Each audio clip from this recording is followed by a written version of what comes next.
There's a line drive high and deep to left. It is gone! 3-run home run, Kyle Kubat. Fly ball to left, Sweeney hit well, and oh, Charlie Capsella, what a play! Here's a line drive out to center field. It's a grand slam!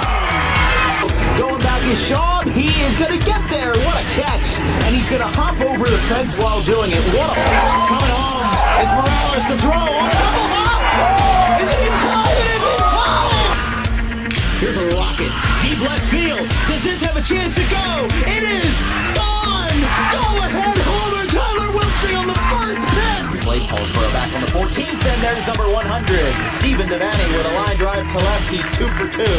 And with triple digits for number 1 as difference. And here's a ground ball shooting through the left side. And Kingsway has won the Ralph Shaw opener. Here we go. Fly ball deep left center field. And it is gone. Grand slam.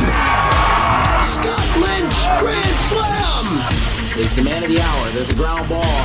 It's going to go into center field. It's going to be picked up. And it's going to be booted. Here comes the runner to the plate. And Pittman has won it in extras. Walk-off single, Jude Engstrom. Bases loaded. 2 outs. Just like they drew it up in Hollywood. Caladros, the 3-2. Swinging on this! And the Audubon Green Wave have upset the Kingsway Dragons in the Ralph Shaw Classic.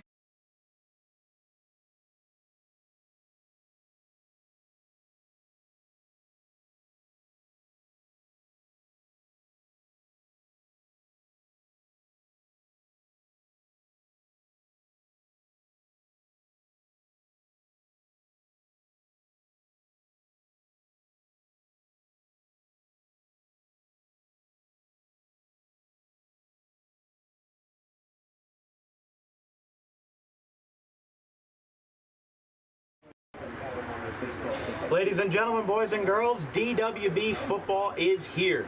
Welcome to coverage from Dolchak Family Field here in the Golden Triangle, Cherry Hill.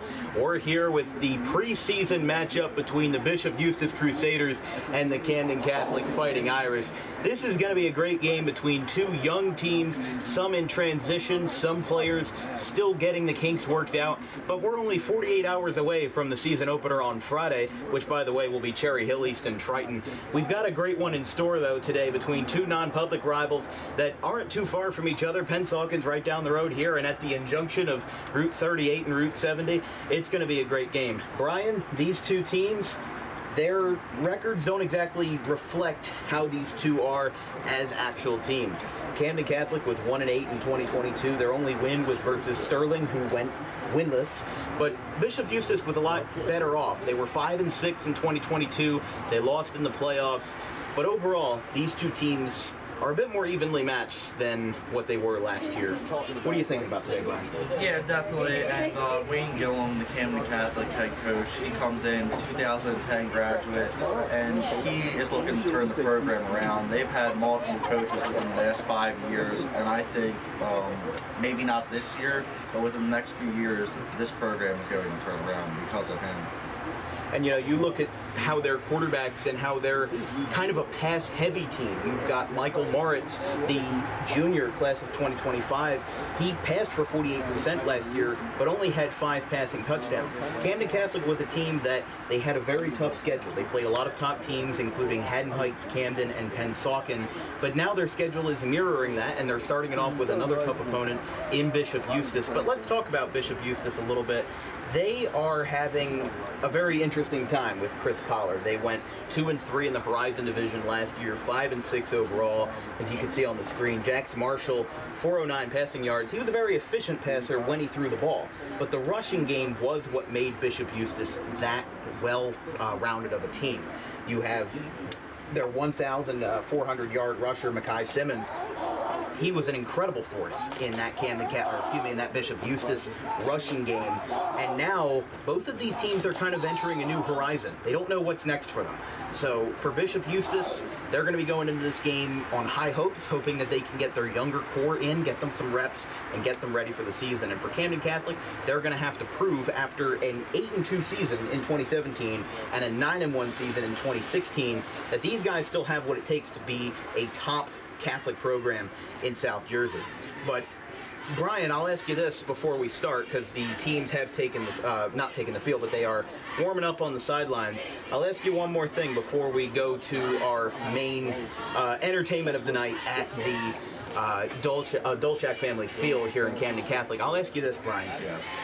In regards to how these teams are looking in terms of their schedule this year, how do you think both of these teams are going to fare when they play off of each other?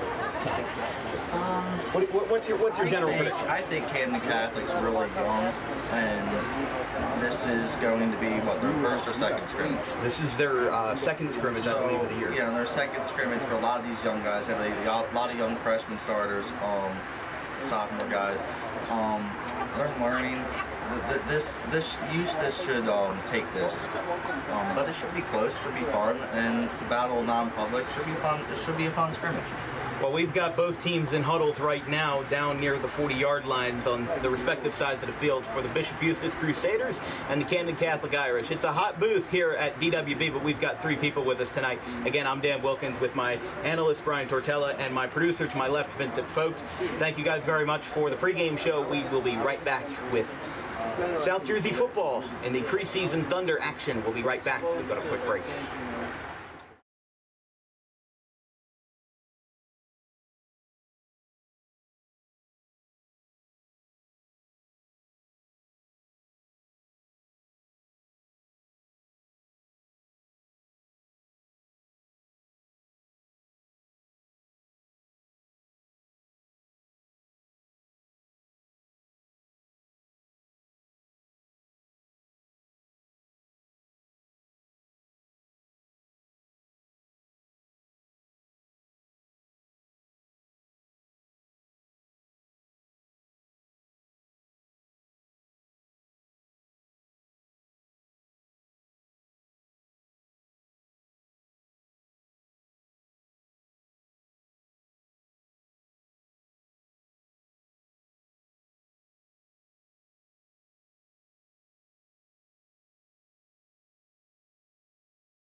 Here at the Dolchak family field, right at the junction between Route 38 and Route 70. This is Dan Wilkins broadcasting coverage of South Jersey scrimmage preseason football between Camden Catholic and Bishop Eustace. We've got a great one today. Again, Vincent Folk from Haddon Heights, my producer, Brian Tortella, our analyst for tonight. It's going to be a good one as we've got 2 teams in the non-public sector that are looking to kind of get back on their feet after, remember, Camden Catholic was a few years ago, 8-2 in 2017, 9-1 in 2016, and now they're looking under the new leadership of Wayne Gilliam to be the trendsetters, to be different. You know, they're looking to be the new kind of Camden Catholic football that we saw from them in 2017 and 2016. But it looks like right now, I think Camden Catholic's going to receive, and that's how we're going to start tonight here from Dolchak Family Field. Thank you to everybody for tuning in so far. We're going to have a good one. Bishop Eustace will kick this one away to start. Just 48 hours from the start of the 2023 South Jersey football season. It's going to be a good one. Bishop Eustace and Camden Catholic coming up.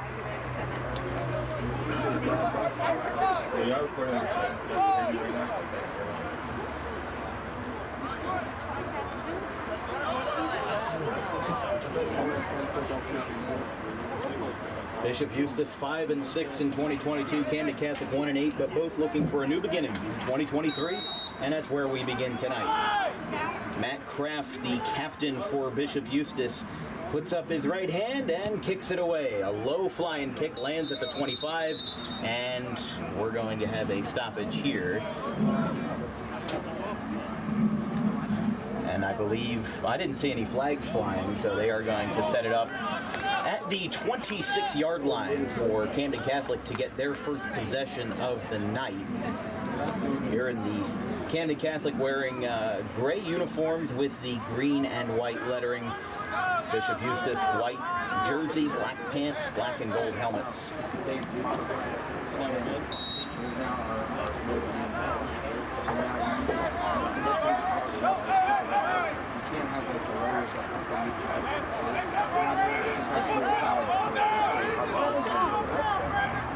From the 26, 1st and 10, brought back up the middle.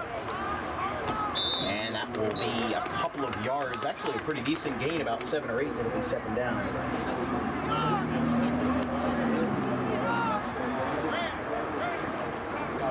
They'll spot it from the, looks like the 37-yard line.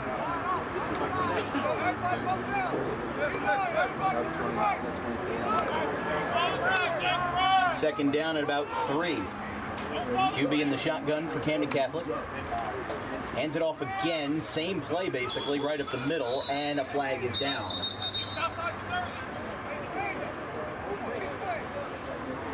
Let's see what they call here. On the defense. So Bishop Eustace gets the first penalty of the game against them, and now that will be an automatic first down for the Irish as they move this one.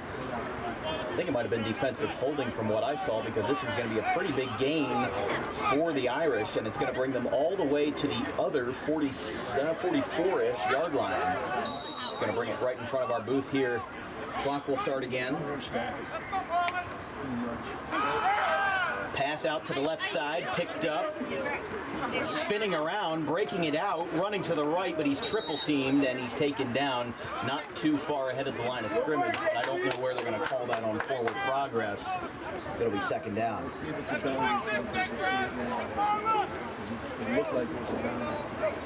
Second and about 4 or 5 from the 38-yard line. Camden Catholic moving the ball pretty aggressively here. They had 2 successful rushing plays up the middle and then a pass to the left side that got them about 6 yards, and also that defensive holding call got them pretty far in their journey as well. QB in the shotgun again for the Irish, handing it up the middle and down at about the 30. That should be enough, and it will be enough to move the chains. First down, Irish.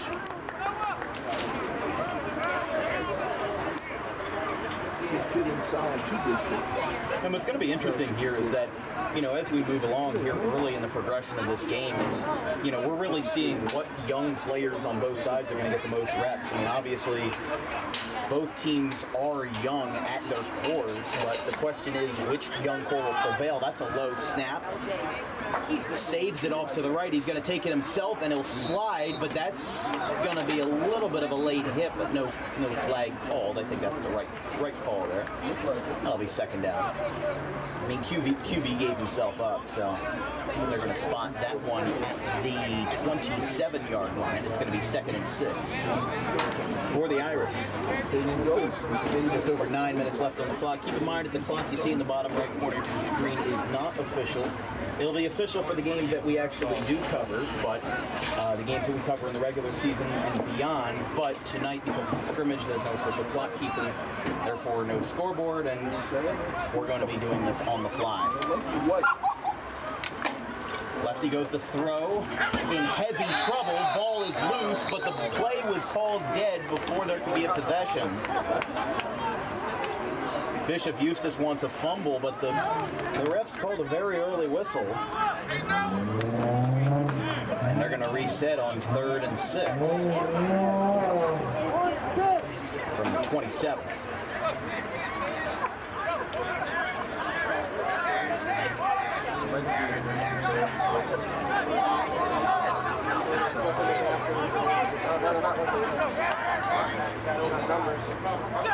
Going back, looking to pass. He hesitated, now he's in trouble, but he's going to run it out to the right side, and he will step out of bounds at around the 15. I mean, obviously not everybody on the varsity rosters from either side is playing tonight, but it's looking like it's going to be a very classic battle of the youngsters, you know, freshmen and sophomores, maybe a couple juniors that weren't on the team before, or maybe transfer products. You know, this is the time, especially for those transfers that have come from other schools in the area and now are looking to get new footing at either Eustace or Camden Catholic. It's going to give them a new opportunity, and these preseason games are going to be the best opportunity for them to get that. So it's going to be 1st and goal, and actually after that run, going to be 2nd and goal here for the Irish within the 10-yard line. So already after just a few plays and only one possession, one drive for this Camden Catholic team, they are already within just a couple of yards of getting the first TD of the night. So passing the 8-minute mark here in the first. Hand off up the middle and taken down quickly by the Eustace D-line, makes it 3rd down. And number 19 there with the emphatic celebration as one move. But we don't have everybody's numbers. We have Matt Kraft, we've got Delano Mann, you know, so most of the guys that are playing tonight, including the starting QB Roman Fiola, but not everybody, because these are practice jerseys and not everything will be accurate. So keep in mind that not everything will be 100% to where these guys are playing in week 1. That's a deflected pass by Eustace and an incompletion. 4th down. Man, it seems like Camden Catholic just had so much momentum, and then it's kind of stalled a little bit here as they're now facing fourth down here from inside the 10.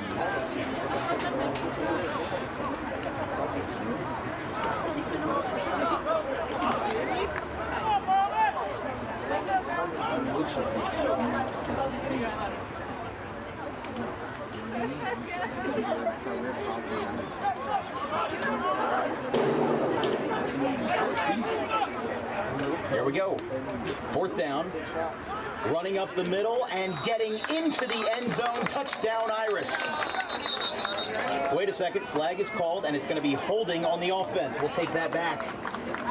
And instead of a 6-0 game, it's still going to be 0-0 here after the flag was called on the offense. And as we were saying, these guys just had so much momentum, you know, after starting not exactly in a favorable position to start the drive, and they got all the way within the 10, and now they are going to be led back to a 4th and long from the 16 or 17-yard line as Eustace has cracked down on the passes from the lefty here.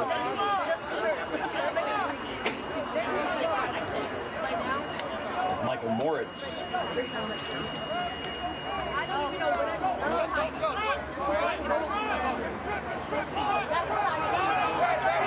Here we go. QB in the shotgun, as he has been for all of the plays in this drive.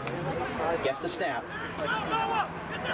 In a lot of open room, and that's going to be an incomplete pass to turn it over, and Bishop Eustace will start it out from the 16 here with 7:11 left in the first. No score after the first possession, as Camden Catholic was within 20 or 30 feet of getting the first touchdown of the night, but instead they will exit the drive empty-handed as Bishop Eustace, with their starting quarterback Roman Fiola getting it started here. They're going to talk it over in the huddle down the far far sideline. And really the question is for Bishop Eustace, you know, they don't have their starter tonight. Jax Marshall isn't playing in this game.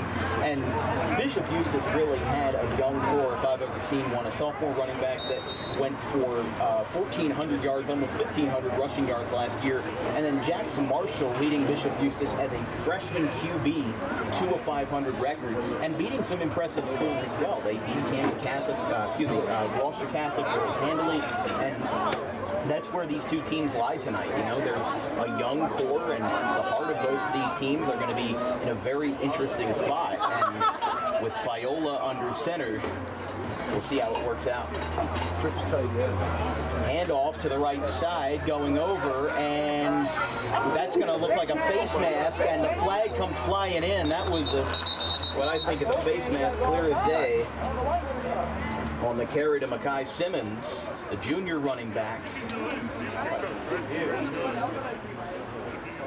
And yeah, that's most certainly going to be a face mask on the defense.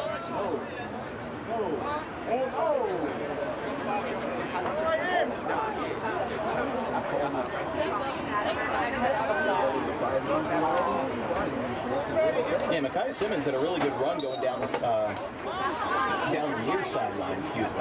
And it looked like he was getting something going, and then Camden Catholic tried to take him down and unfortunately crossed the line in doing so and giving Bishop Eustace a little bit more leverage here.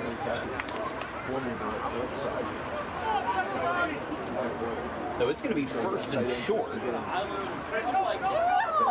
here for Eustace. They're going to look to convert very early here on just their second play. Handoff to Mekhi, going back up the middle, gets hit from the back and gets taken down. But it looks like it's either going to be just short or right at the line. We'll see where they spot it. They're going to spot it at the 29.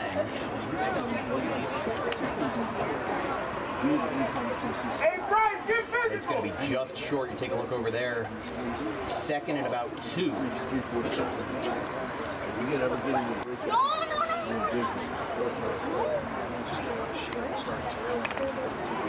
6:30 left on the clock here in the first quarter. Again, that clock is unofficial.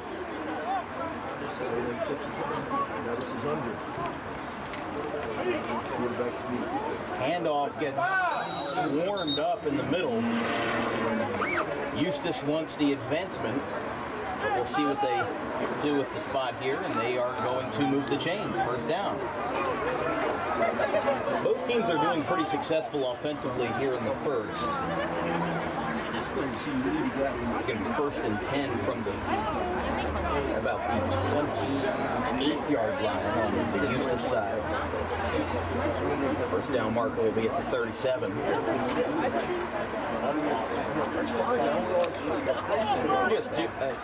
If you're just tuning in, no score here in the first quarter, about halfway through. Eustace still just getting started in their first offensive drive of the night. QB under center. Toss back to Simmons. He's going to run it down the left side. He's going to get a breakaway at midfield, and he's going to be taken down at the 50. Or just near the 50, but regardless, an obvious first down. That was a great run by Simmons there and great play calling by Eustace. They realized the situation, and you know, they haven't really tried passing the ball much yet. They've been a very rush-heavy offense as they were last year. If you just look at the statistics on NJ.com, I mean, their starting QB Jack Marshall only had, I think, less than 800 passing yards last year. That might be me just bluffing, but still, I think this Eustace offense is really, really reliant on Mekhi Simmons at the halfback position, so he's going to be a pivotal point to this Crusaders team in 2023, especially if they want to get over 500 after being 5-6 last year. Oh, and that's going to be movement on the defensive line, right around the center of the defensive line, and that's going to give us 5 more yards. So neutral zone infraction there to move us along.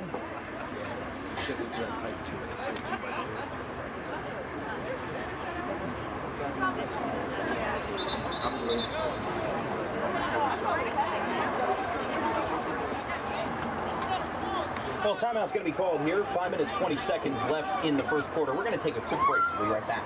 No score here in the first.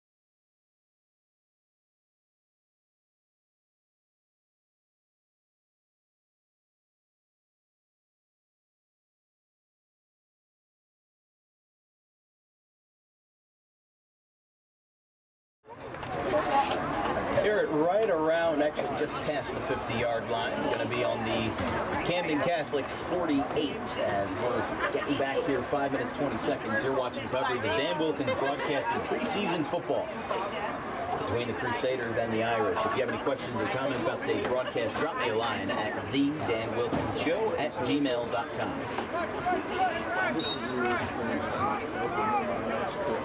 Crusaders getting it started here on 1st and 5 after the offsides on defense after the neutral zone infraction. Come on, get it! Eby takes it from the center, running off. Oh, wow, they looked like they wanted a jersey pull call there, and they didn't get it, but they're going to be right back where they started at the line of scrimmage for second down.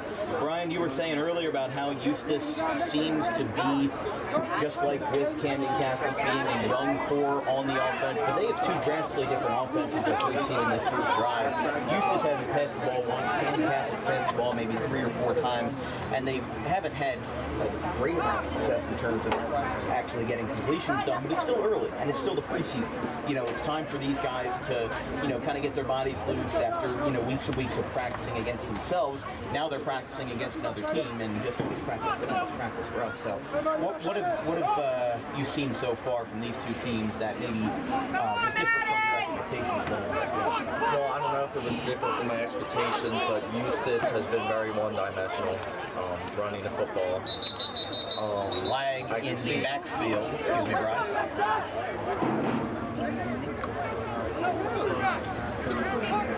False start on the offense. So the second down, and that will bring them right back to where they started on 2nd and 10. So, you know, kind of mano-y-mano. Defense gets a neutral zone infraction, and then Eustace gets a false start, so they're going to bring it back to the Eustace 47. But you were saying, Brian? You can see with both of these teams how young they are, especially Camden Catholic, with all these penalties already. How many has there been? 4 or 5? At least combined between both sides. One took down a touchdown. Mm-hmm. One took away the chance for Camden Catholic to get on the board first. So that's where we stand right now. 2nd and about 11 from the Eustace 47.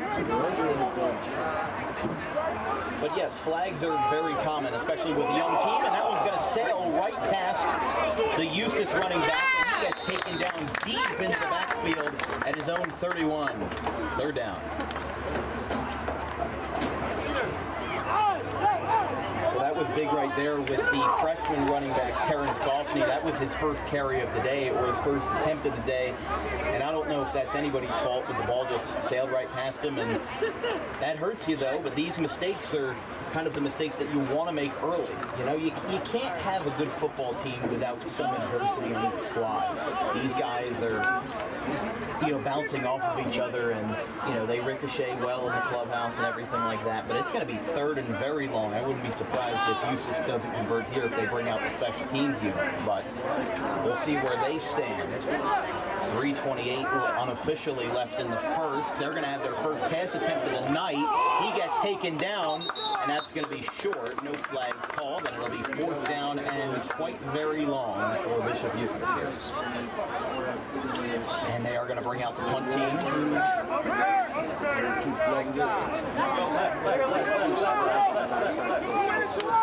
Switch verticals.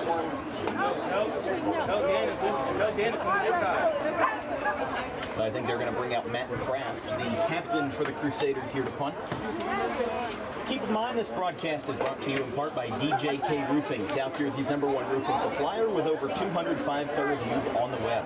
Get a free quote today at 856-778-3900. Financing options available. 3:20 unofficially left in the first. Matt Kraft going to go out to punt. Another Camden Catholic fellow going out to receive, and they'll turn the ball over here for the Crusaders. And we'll see how far they can get. The kickoff only brought them to about the 30, but this is obviously a lot further back than where they started. They're going to be punting. Kraft's lined up from the 21, so he's going to have a high battle here.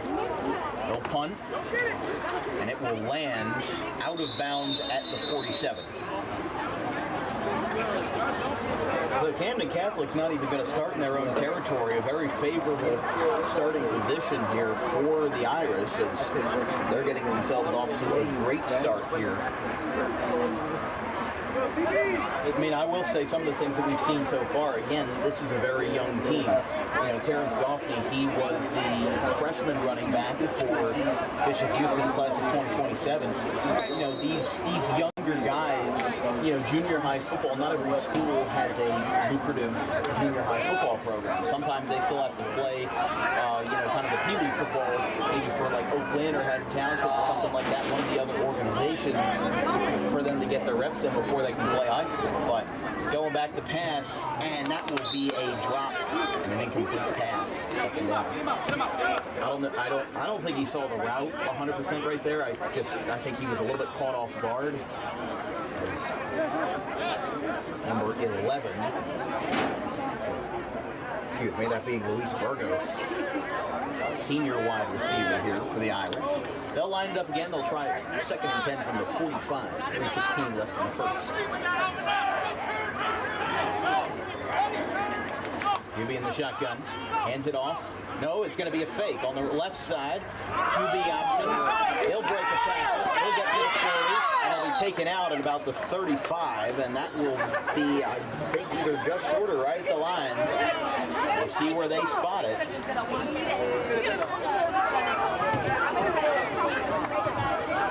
And they are going to call a first down. So that's where they'll spot it at the 34-ish, 34.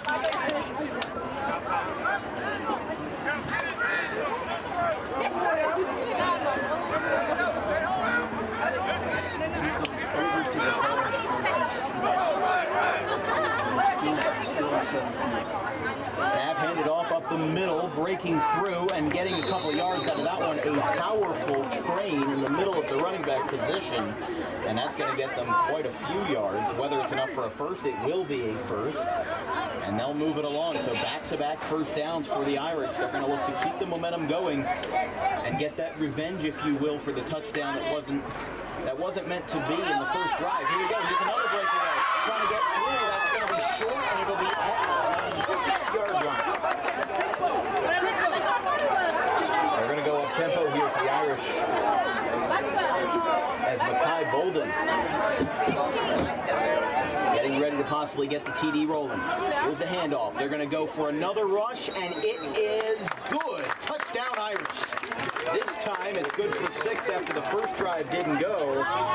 And with 2:17 left, that makes it 6-zip. We'll see if they bring out the PAT team or if they go for 2. With high school football, you do see a lot of guys go for 2, but they are going to try to kick here.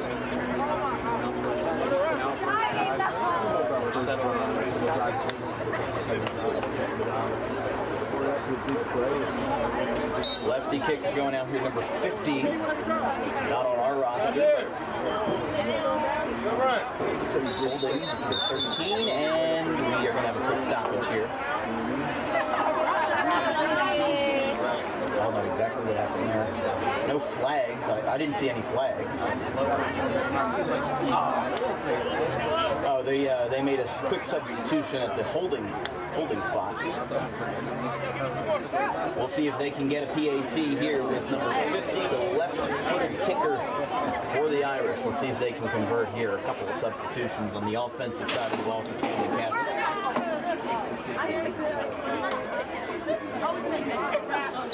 6-0 here, 2:17 left in the first. Going for the PAT. Hold is down, and it's wide right. No good, and it's 6-0 Camden Catholic. We'll take a quick break. Irish score their first touchdown of the night, and now the ball will go back to Bishop Eustace to try to reassert the score. 6-0.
Soccer practice going on in the distance at the induction of 38-7 here at the Jack Family Field. 6-0 Camden Catholic over Bishop Eustace. We go back to action here. The CC to kick it away.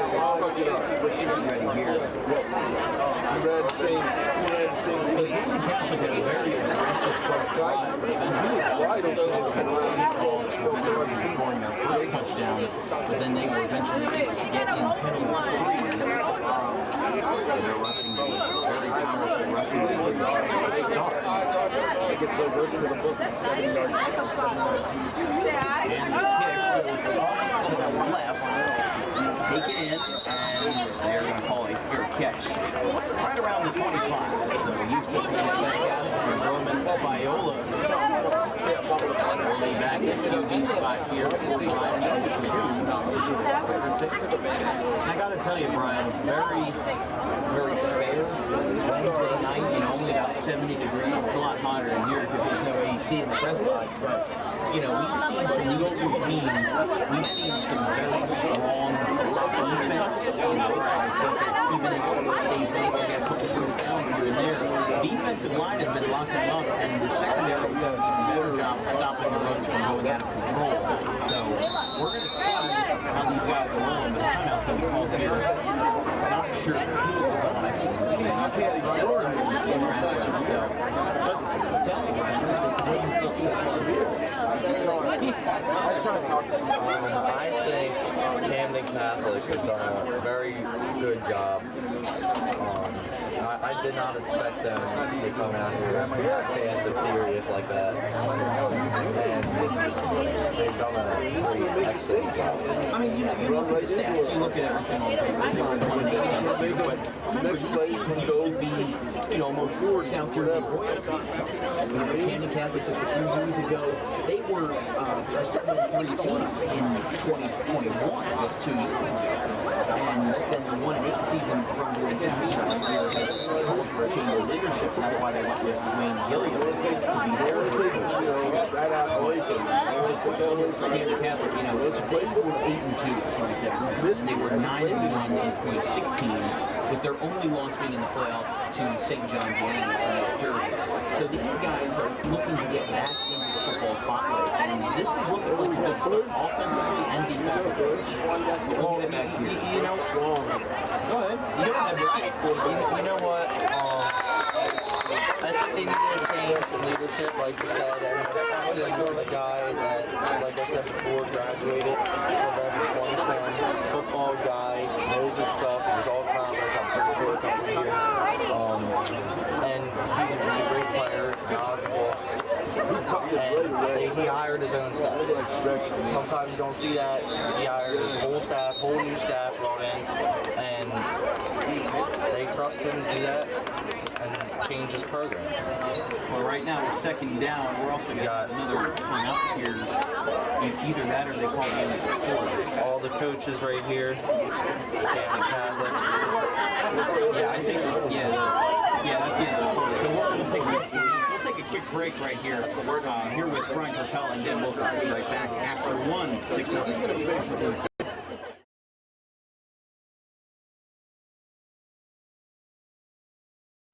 Garden State Pet Center is an independently owned, full-service pet store. Our specialty is promoting companionship between people and animals by providing the healthiest product choices available, including all-natural foods, supplements that support and relieve health issues, and innovative products for pet parents. Our goal is to provide our customers with a relaxing environment, and while we're not striving to be the biggest store on the East Coast, we're striving to be the best. No other pet store will make you feel at home like we do. At Garden State Pet Center, we view pets as members of the family. We don't believe in fast, high-pressure sales, but instead matching up the right pet with the right owners, as you are making a lifelong commitment. Together with our team members, we would like your visit to our store to be both enjoyable and educational. Simply drop in and take a look around. View the birds, reptiles, small animals, toys, food, cages, and miscellaneous items. Learn of the services we have to offer and decide for yourself if this is the store you'd like to call your home away from home. Victor Santucci, owner of Garden State Pet Center. Visit us today at 226 South Whitehorse Pike in Audubon, New Jersey. We're open 7 days a week for all of your pets' needs.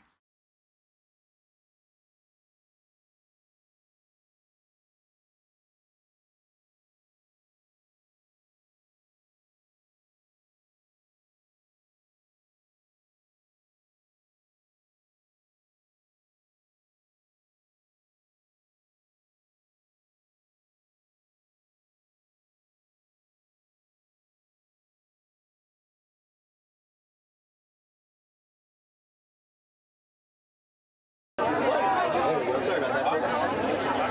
Sometimes the mic disconnects and all heck breaks loose, but right now 6-0 Camden Catholic. They got in via a rush on their second drive. They almost scored in drive number 1, but got called back on a offensive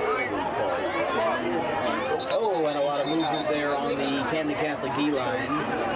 Flag is down. Let's see what they call here. They're going to call it on the offense. So it would be even second and longer. So false start on Crusaders there. Barely even got started here in the second quarter. We've already got. They called it on. They called it on Camden Catholic, so they are going to move it. My apologies there.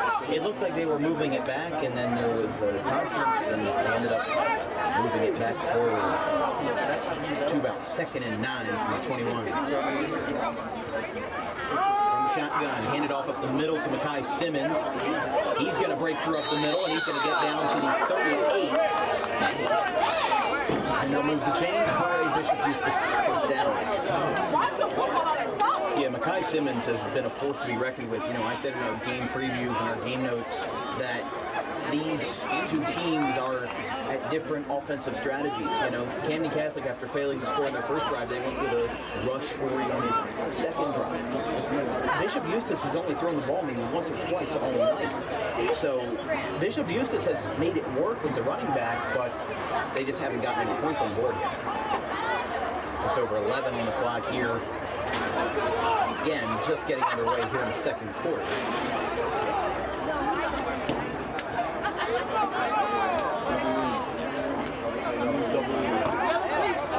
And more movement before the snap, or as the snap was happening. Let's see who that's on. That's going to be a false start on Bishop Eustace. So, mano a mano, penalty on Camden Catholic, penalty on Bishop Eustace. And, you know, with you being a kid at Colesboro, Brian, you know, you've got some experience in seeing these scrimmages and seeing the younger players in action. Have we seen from maybe the Colesboro scrimmages, have we seen this kind of flag trouble? Have a lot of the younger guys been running into a lot of these false starts? No, not at all. Not really at all. I don't remember a single flag being thrown at the Colesboro scrimmages, actually. But this is a little different setup. They're actually playing this similar to like a real game, right? Right. Where at the Paulsboro scrimmages, they had a lot more informal. It was just like 10 plays for offensive plays for each group. So first team, second team, third team, and then they would do multiple kickoffs. They started with. It wasn't like this is similar almost to a real game, really. Right. And I wasn't surprised this is how they rolled with it today, considering that, when you look at the fact that opening day for these guys is only 48 hours away. And there's even one game with Englewood and the White Barrow that's being played tomorrow, Thursday. So technically football opening day is Thursday for one school, and then Friday for everybody else that's playing week 0. So, it's good to have these guys game ready for 48 hours from now. Flag is down in the backfield, or excuse me, near Bishop Eustace. Well, you know what? These teams need more practice than Paulsboro. Paulsboro scrimmage Chelsea last week, a few days ago. And Northern Burlington. Yes, two big schools for Paulsboro, but Paulsboro has always had a great football program, as long as with those two schools, especially Chelsea. So they don't necessarily they don't have as much young guys or need this actual real game experience, if that makes sense. They just need a little practice warm-up scrimmage like that they had. I consider this is almost a real game. This is basically a real game. There's been flags, there's been, there's been some controversies maybe, there's been a face mask, a couple holding calls, even a defensive holding call.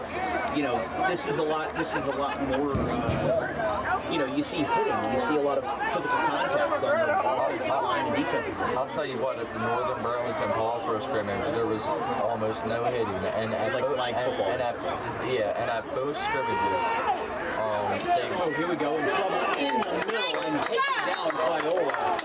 See, at both scrimmages, that wouldn't happen. If they touched the quarterback, there was yelling. Like, no touching the quarterback at all. It wasn't not nearly like this. I'm pretty surprised, actually. Well, with how close it is to the start of the season, it's good for these guys to be ready for the weekend. Yeah, that's another thing, too. Paulsboro doesn't start until week 1. And some teams play on Thursday, the 31st of August, because we'll be covering the Camden Township Gateway. Yeah, and I'm not sure about that. It's going to be 4th and long. They'll bring out the punting crew here with number 15, Jake Fly, setting it away for the Crusaders after a failed drive here.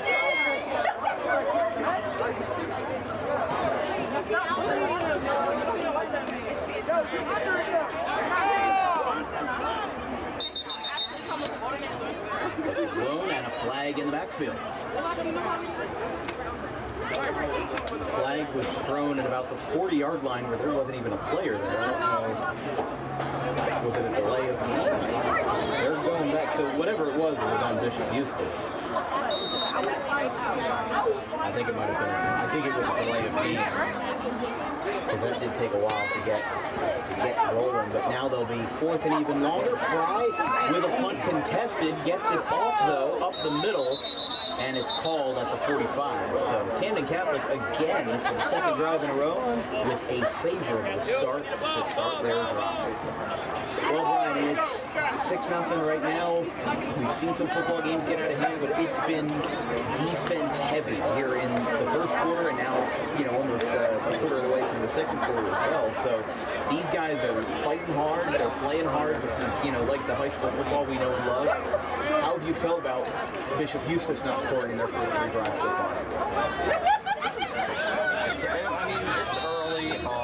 Camden Catholic's defense has been impressive, stopping that rushing attack of Eustace. Impressive for a young team. Exactly. I think Eustace needs to throw the ball more. I agree. And they also need to limit the penalties too. There's been a little more on Camden Catholic, but they've had their fair share too here. So we'll see. They need to mix it up and not be one-dimensional. Well, we're going to take a quick break. 9:06 in the second. 6-0. Camden Catholic. We'll be right back.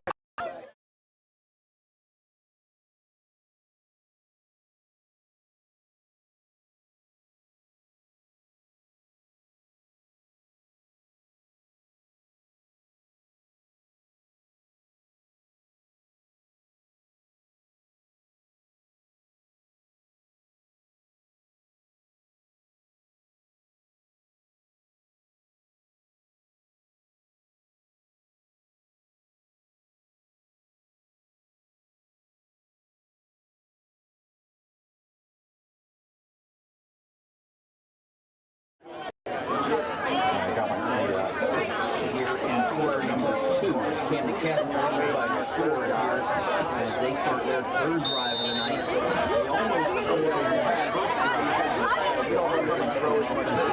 Now we're all through the rushing play in the second drive, and now play fake off to the right side, off towards the 40. A shoe goes flying, and so does the flag. Clock gets stopped at 8:58. Flag down at about the 37.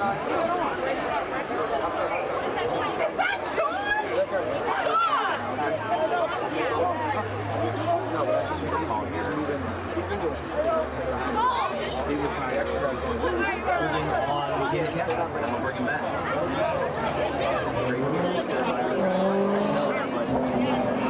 You know, I was more impressed by the shoe flying at number 20.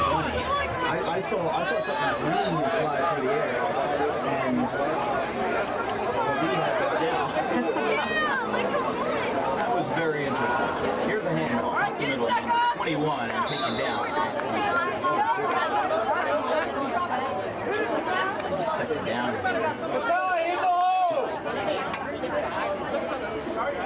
I mean, this has been a good game so far. You know, you look at the stats from last year, and on paper, this might not have looked like a lucrative game, but this has turned into a competitive match so far in defense led. We've seen a lot of high-scoring games in football over the last couple of years. The defense is back in the equation for these two teams. Here's the handoff. Looking to the right side, and the pressure, ball goes out. They want a flag, and they got it. That's a late flag, and we've got some trouble here, some skirmishing. That was a late flag, and it ended up turning into a late kerfuffle, but yeah, that's going to be on Bishop Eustace right there, so I almost thought it was going to be on Camden Catholic because it looked like the QB. I was thinking that they were going to call intentional grounding, but yeah, a defensive penalty there, and that'll move the ball forward for Camden Catholic. But this has the same intensity as a high school football game. The only difference is that it doesn't count towards your division, doesn't count towards where you stand in the standings. But you know, these two teams were only in the second quarter, and we've already seen some sparks fly. You just don't want to hit the match with it. First down and 10 from the Bishop Eustace 29. Going back to pass, off to the right side, taken in, and a hard tackle. And it's second down. Again, this has the same physicality as a regular high school football game, and we've already seen these guys get in each other's faces at least once tonight. And things can get shaky if not done right, but Irish and up-tempo. Hand off to Bolden. He's in some trouble, and he gets taken down.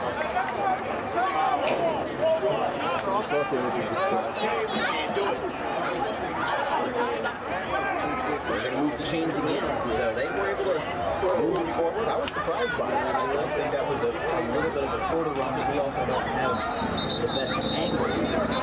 And timeout's going to be called on Bishop Eustace. They stop the clock with 7:32 left in the second. 6-0 Camden Catholic, although they are rallying to try to put another 6 on the board. We'll be right back.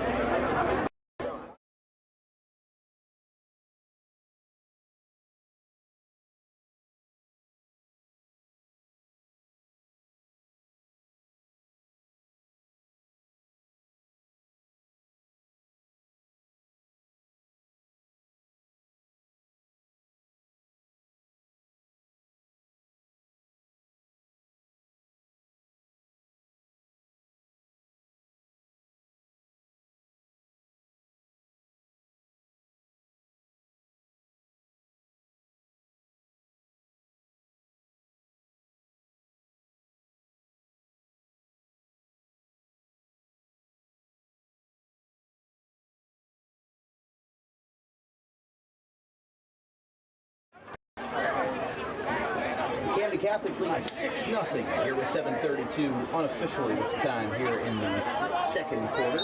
I'm Dan Wilkins here with my analyst Brian Tortell and our producer Vincent Folks. QB in the shotgun, handoff to Bolden. He trips over his own feet, but gets himself down and gets himself some yardage in the meantime. And Camden Catholic's in the red zone. At least they already were. Now they're deeper into the red zone. And they're going up tempo here. They're really working it out harder here in the second quarter. It's going to be first and goal from the 9. Handoff doesn't go. A little bit of progress, but maybe a little bit incremental. It'll be second and goal from about the 5. I think they're going to slow down tempo a little bit here, but they're still going pretty fast. I'm a little surprised unless the up-tempo plays are what they're practicing. You never know what the situation calls for at the end of the night. Low snap. QB runs to the right and wide open, but with a late hit, and now we've got more people and more faces, and a touchdown for Camden Catholic, unless a flag brings him back, which I do not see. But now everybody is just letting sparks fly here in a scrimmage, no less. Man, I've seen Major League Baseball fights in spring training games, but these guys are already turning the intensity up to the next level. And a touchdown for Camden Catholic makes it 12-0.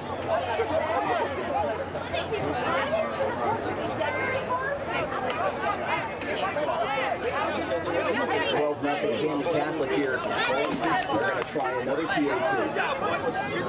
6:31 left in the second. There is a lead with all 3 of them now.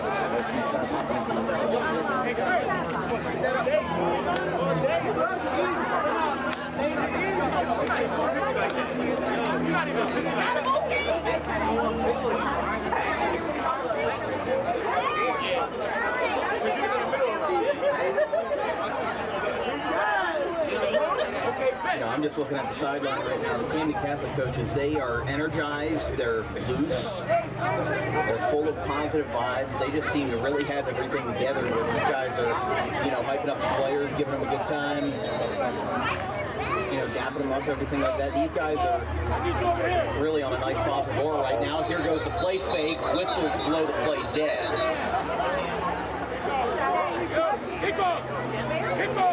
Yeah, they're just going to whistle that one dead. So 12-0, 6:31 left in the second quarter. Camden Catholic gets its second TD of the game. We'll be right back.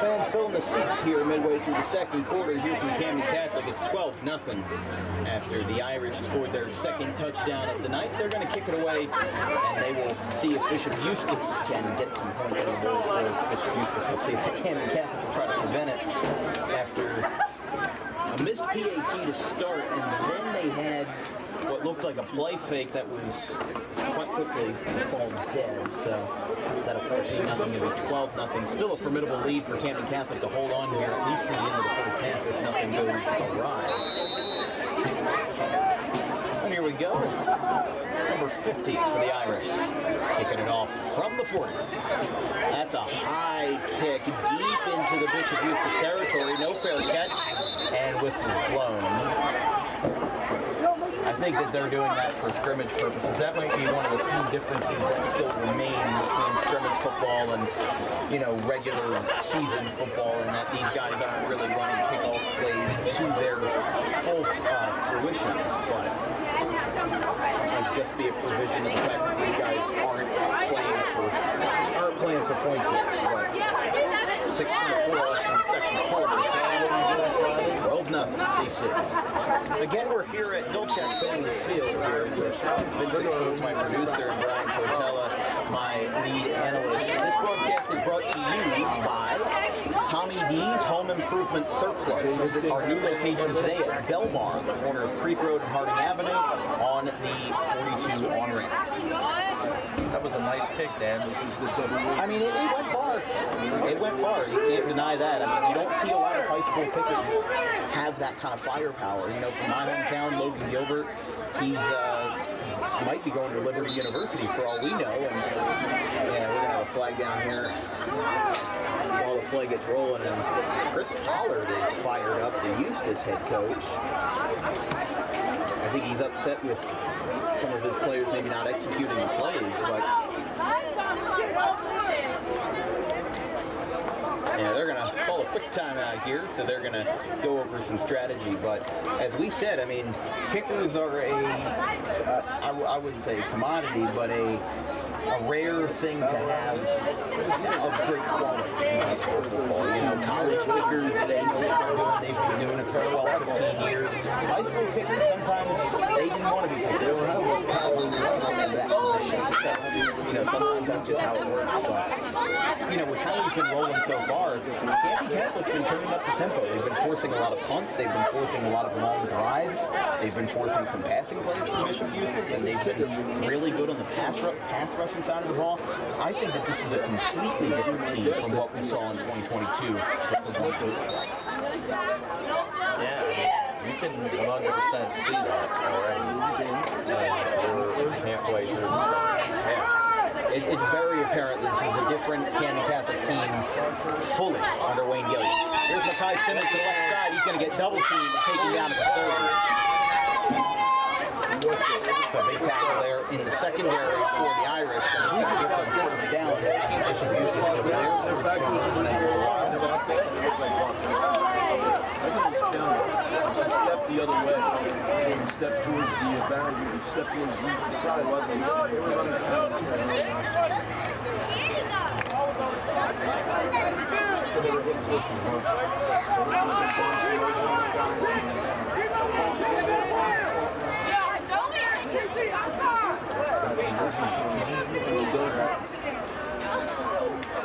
.537 left in the second as the handoff up the middle gets squashed, but gets a decent gain going about to 38. See, I saw the yellow cleats on number 24, Makai Holding. I thought those were flags, but it was the yellow cleats.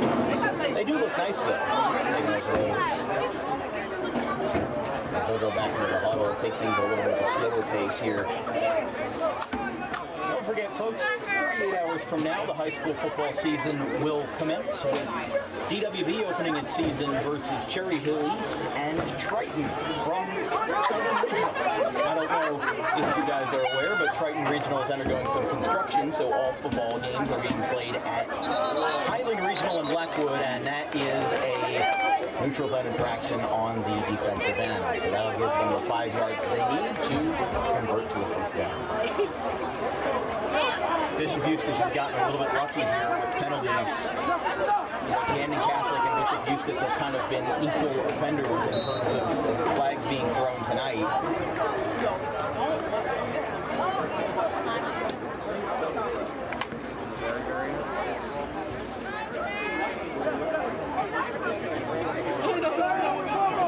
First and 10 from the 43.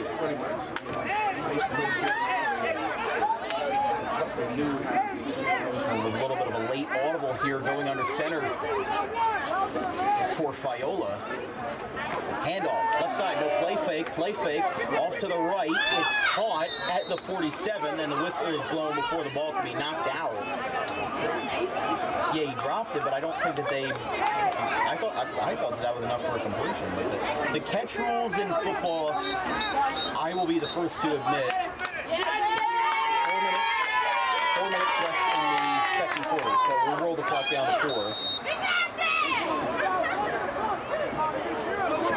That is good, though, that they don't have the clock running, but the refs have it enough to know that it's 4 minutes left. So we'll be pretty close to accurate by the time the first half is done here tonight. But this has been quite an interesting ball game so far on both sides. You get to see the young stars that are going to be the captains and the future, high school Hall of Famers from these two schools in 4 years. That's a handoff to the right side for Simmons. Flag at the 50. He went out of bounds, but a flag right as the play ended. And it'll be on Bishop Eustace. So as soon as they got ahead with Camden Catholic's penalties, flag disease came right back to bite. There might have been more flags so far in this regular scrimmage, and it's not even half yet, than there is in some regular season games. I mean, yeah, but that's bound to happen with the young guys, you know. I think that a lot of the people that are on the varsity club starting junior and senior year, you know, they've had so much football experience that it's like their brain doesn't even move until the ball is snapped. You know, it's just muscle memory. It's second nature. These guys are a lot newer to the scene. I definitely believe that Coach Pollard and Gillum are going to review this and look at the film from your growing and well, that's what we're here for. We're here for public viewing, public enjoyment, and enjoyment from the players, fans, and coaches as well. Rolling out to the left side, airs it out on the run, and that's going to be just long. So an incompletion there, and that'll make it third down and long from the 37.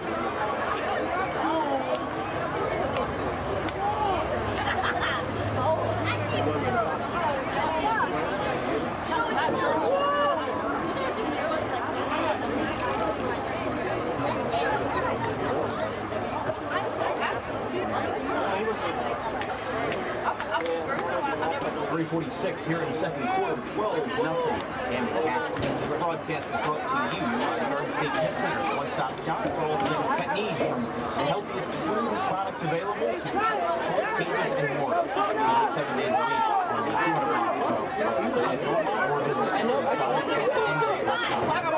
off to the left side, Simmons up in the middle, going to about the 40 and taken down there. That'll be 4th and short here for Bishop Eustace. Maybe they'll try to convert. I mean, they've had one turnover on down already and they've punted twice. So if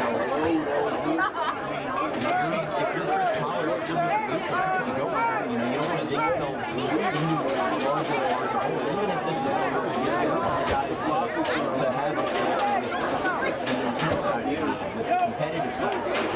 Now with nothing half, you know, they're going to win this scrimmage. It's not going to be overly inspiring for these guys to get out there, you know, try to fight for the third and fourth quarter. They're going to punt it away. Fry again in the backfield. I'll tell you what, it definitely carries over into the regular season if you play horrible or very good. Low snap on a bounce and a short punt lands at the 40 and gets picked up at the 42. Yeah, I think that's another scrimmage provision, is that they're not exactly running out kickoff plays, because they can be a lot more head-on, they can be a lot more violent, because everybody's at full speed running from such great distances. And pull off on it. So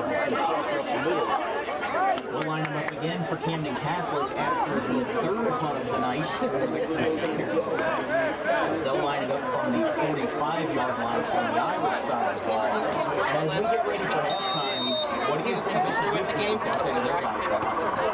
He knew what he was doing with Brandon. I mean, I think they got to say that we got to clean up, we got to hit some of these throws. That's going to be an interception for the Crusaders. They're going to bring it back to midfield, and he's taken down at the 49. So as soon as they turn the ball over, they get it right back, and the Crusaders with a turnover there to bring them back into the limelight here with 2:30 left in the second. That was a great pick. It's wide open, right, headed for the money spot.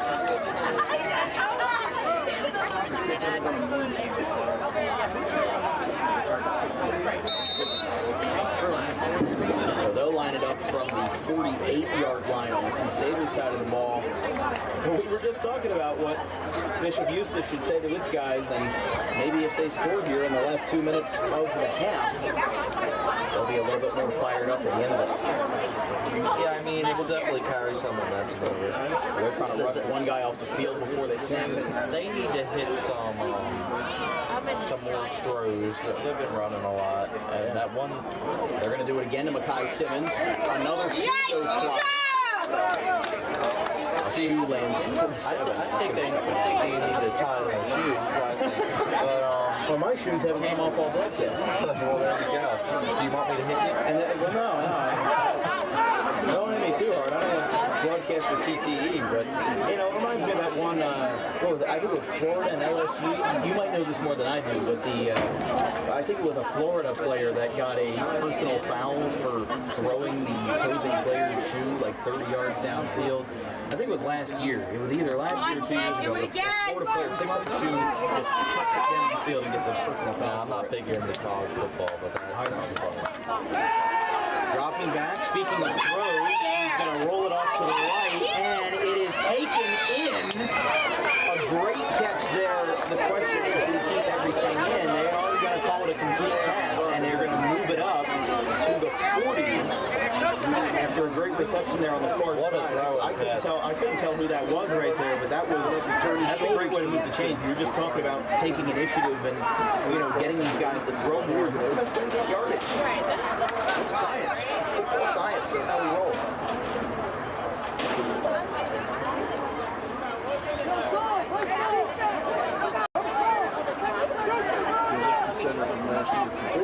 Seconds, unofficially, remember, this is not an official clock. There's only records on the clock. We're the only ones in the booth. Everybody else is above us on the stand, but take it from the shotgun. Line drive pass is deflected by the Irish. Four hands came together and zero got a hold of it. Rather, second down.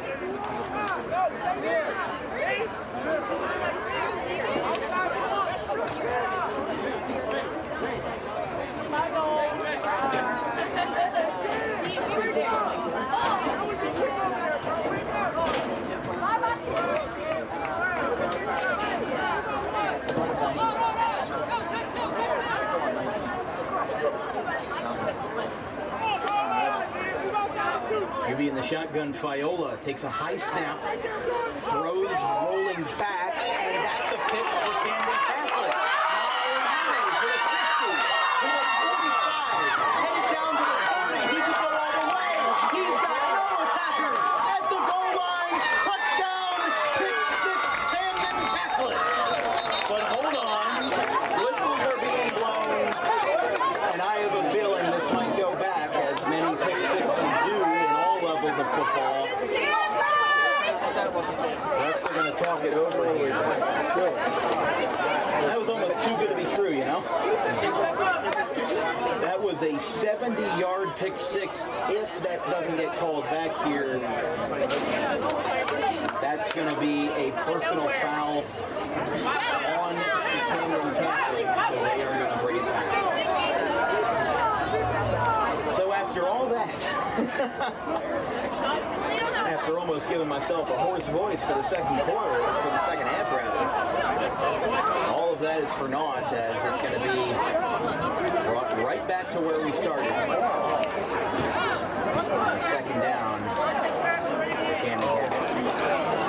Or rather, Refs were talking it over with some of the football coaches who are Camden Catholic. I don't think they like the call there.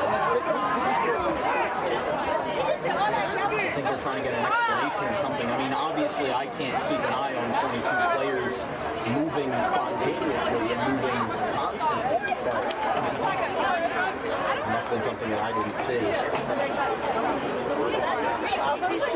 And some of the Camden Catholic guys are not satisfied with that call, but they'll have to make do with it as a first down for Bishop Eustace. And think about it this way. If Bishop Eustace scores, this could easily change the momentum of the game. Sending these guys into the locker room at the half with a whole new mentality in place. Not down by 12, down by 7, 6, or even 5. Snap back. Throw to the right side is long. They were looking for PI but didn't get it.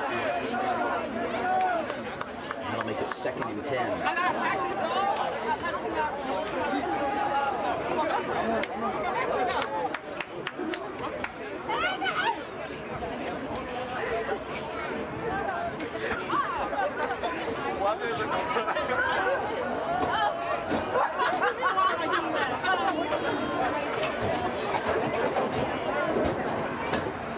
As Bishop Eustace gets in the huddle here, we'd like to give a quick thank you to our new sponsors, KP1 Racing Designs, mounting from Chrysler, Dodge, and Ram, Tommy D's Home Improvement Surplus, and Westbrook Lanes. Thank you all for being devout supporters of Dan Wilkins Broadcasting and getting us over our dozen football games scheduled for this fall. Dropping back to the right side. Going to be a more stable pass, and it is no good. A convoluted pass in heavy traffic ends up falling for 3rd and 10.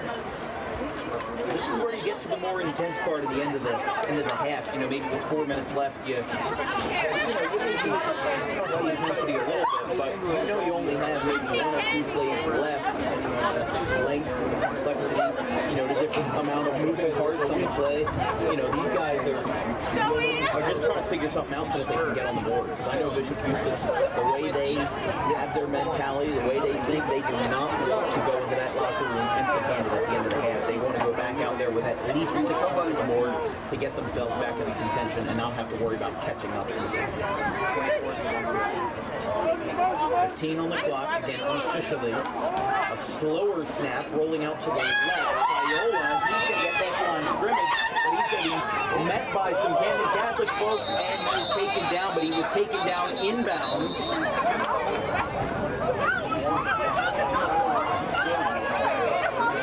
That's out of time for us, but again, the officials take different time than we do. We're not professional scorekeepers here.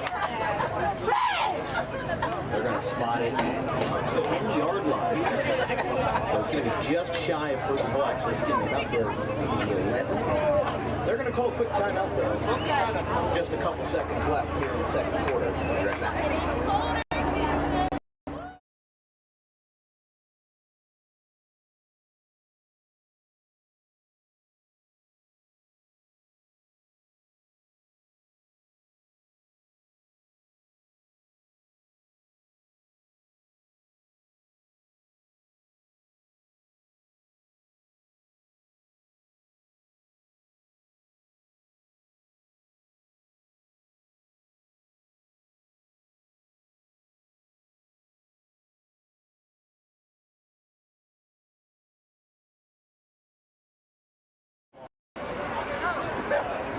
Ignore the clock in the bottom right part of the screen. We've ran out of time, but seems like these guys have not, as we've got a 12-0 ball game. Camden Catholic over Bishop Eustace.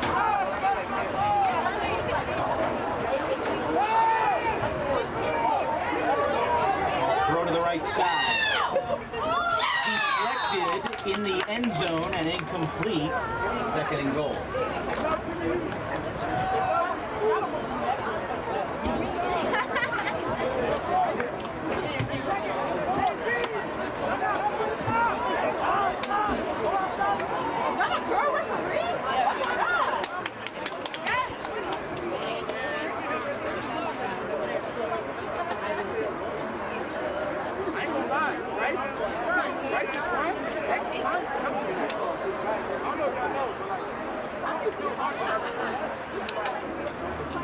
We'll see if Bishop Eustace has one last fight in him to score in this first half. I mean, after this, these guys have been talking over in the locker room, and I don't know what the mentality is going to be, but I think even for a scrimmage, the intensity is high. These guys are playing a traditional game that Camden Catholic and Bishop Eustace have played for years and years and years as 2 non-public schools.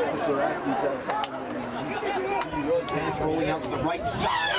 Gets it, but it's taken down. He's still shy of the goal line. Inside the 10 again, and that is going to be the end of the first half. After 2 quarters, we still got 2 more to play, but don't fret, we're not going anywhere. We'll be right back.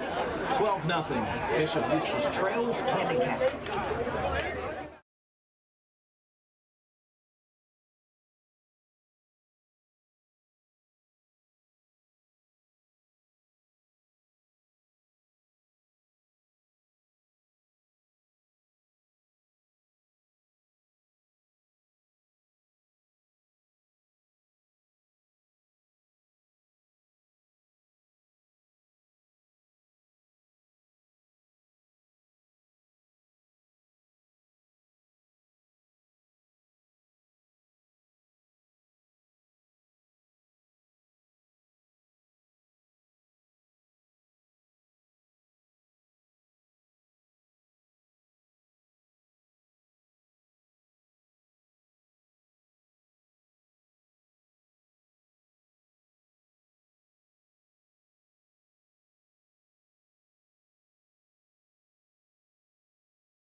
Well, at the half, it's been a Camden Catholic game so far, 12-0 here in this scrimmage. And Brian, we've seen good defense from both sides, but one thing that's been really important in this game is we've seen a lot of flags. We've seen a lot of guys that have really just jumped the line. There's been a lot of holding calls. There's been a lot of false starts. This is a young core, though. So how do you think this game's going to go in the second half? I mean, I think we're going to see a lot of the same in terms of penalties. Two very young teams.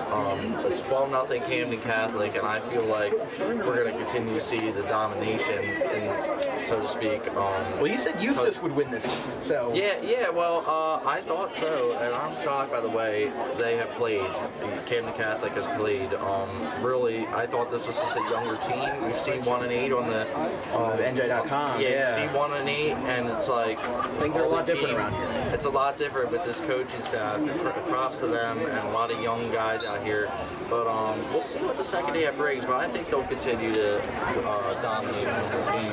But at the end of the day, there will be a lot of flags on both sides. These guys are very young squads. That's just how it works. You know, they're both learning, and this is a learning curve for all of them. And that's exactly what scrimmages are all for. So 12-0 at the half. We'll bring it back to the third quarter here as Camden Catholic looks good. I don't need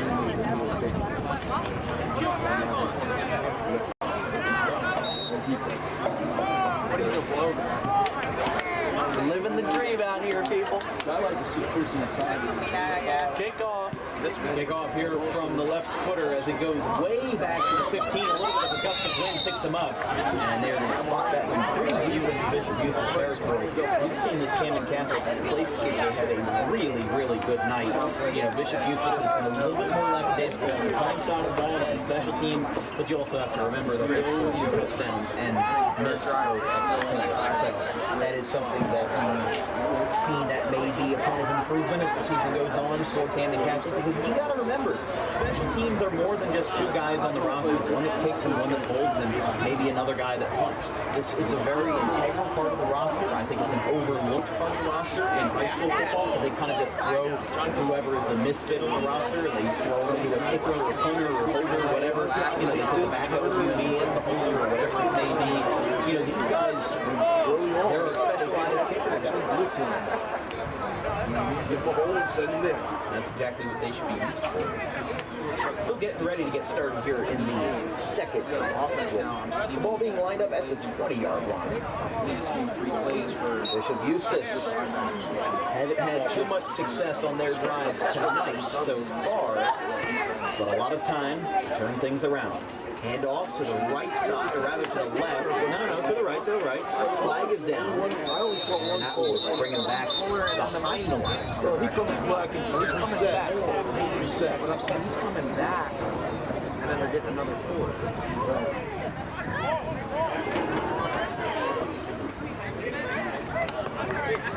Flag was called in the backfield.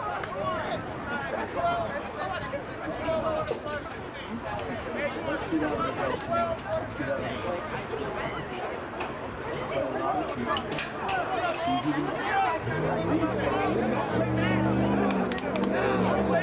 they're going to wave off the penalty here as it's going to be second down. Again, that ball was stopped behind the line of scrimmage, giving us a 2nd and 12 here from the 22-ish.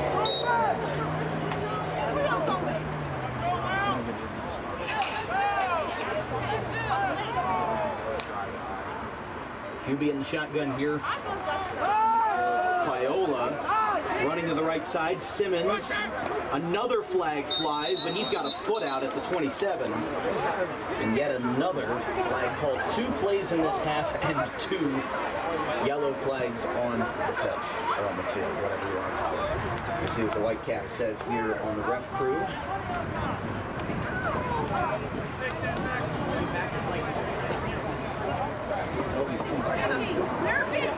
A very cool night here at the Golden Triangle. Technically Cherry Hill, but there's a subsection of Cherry Hill called Golden Triangle that Camden Catholic is based out of, where we are tonight. So, 75 degrees, wind blowing to the south and southeast at 5 miles per hour, low humidity and mostly cloudy skies.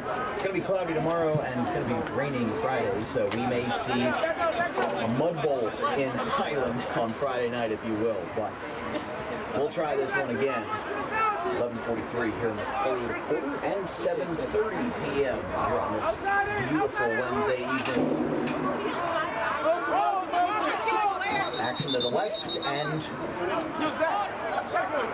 timeout Bishop Eustace. So I guess some communication troubles on the Crusaders side of the ball are going to hold the clock here. Again, 11:43 here in the third quarter. We'll take a quick break. 12-0.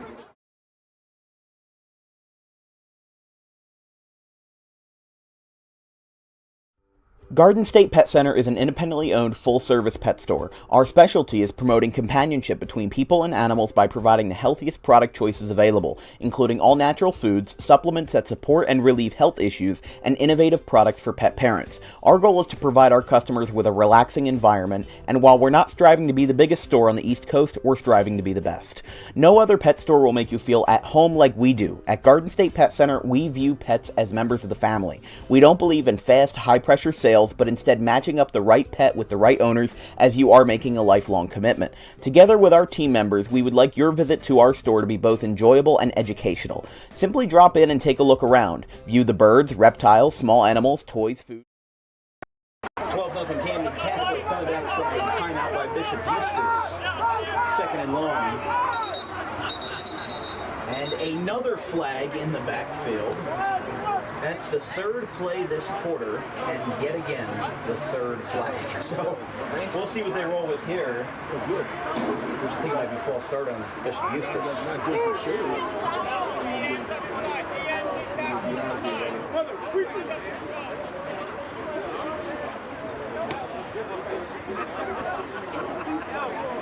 Chance of bringing front of mid's going to be 40.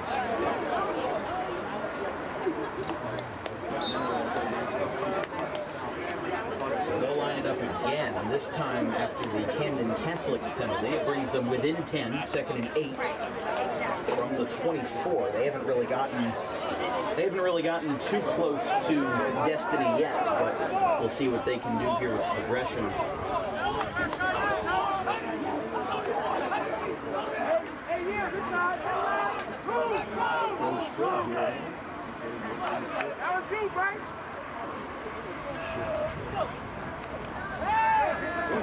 Passed under pressure and taken in and taken down, but the ball is out. Bishop Eustace, I think, got a hand on it.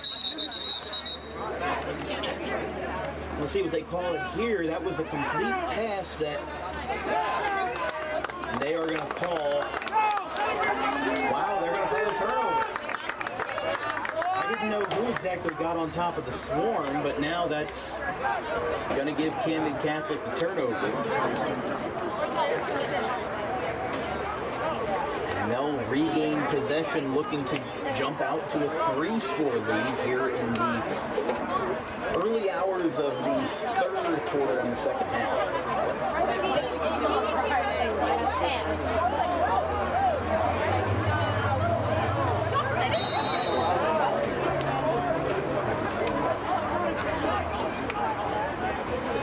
Hand off up the middle.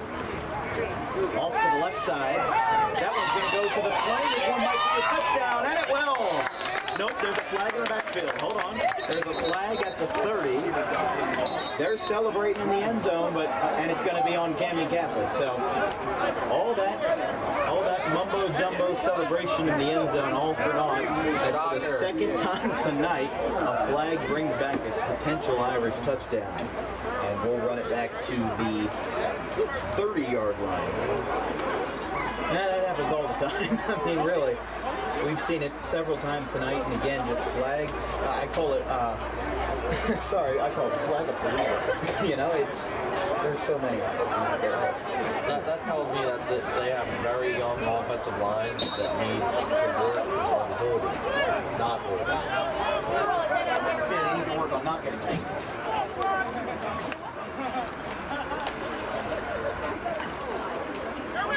Doesn't get too far with that one. First and long. Turns into a second and not so long.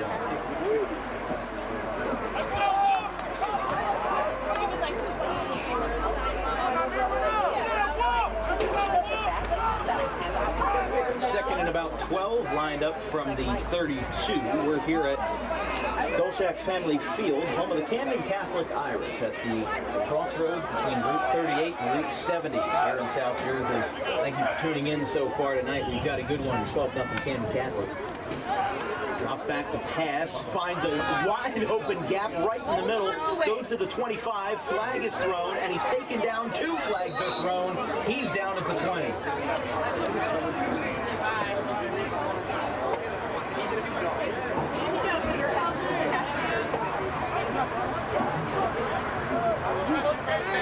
You see what the white cap calls here, but again, with that being on the far side of the field, couldn't exactly tell what we got there.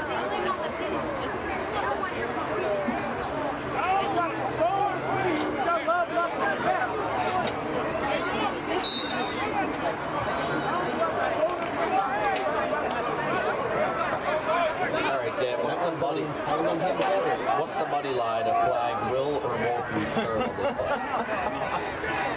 I don't know. I'm not into Vegas betting. That one's a pass off to the left. It's caught. Well, Bishop Eustace was looking for a flag. They don't get it. And now a flag comes flying in. 2 of them come flying in, and he's down at the 20.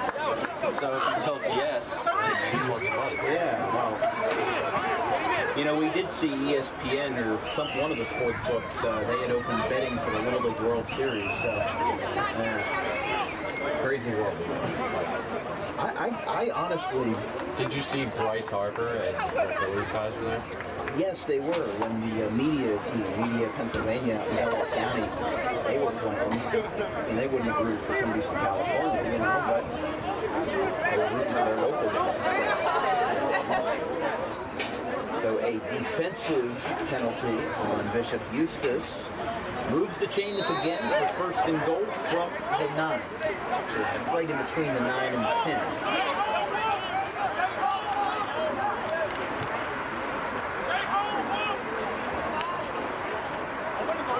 Run up the middle. This might be touchdown number 3. Touchdown, Camden Catholic. And you can make that 18-0 as they score their 3rd TD of the night. 1 in each quarter. They got 1 down in the first, another 1 in the second. Now they've gotten their 3rd in the 3rd quarter. So we'll see if they go at least 1 for 3 on the PATs. But it is now 18-0 Camden Catholic over Bishop Eustace, as this game is very slowly devolving into a runaway train, but Bishop Eustace still has time to right the ship. Go for 2. They will go for 2. And they get it in without much contest. It's 20-zip. 10-17 left in the 3rd. 20-0 Camden Catholic. We'll be right back.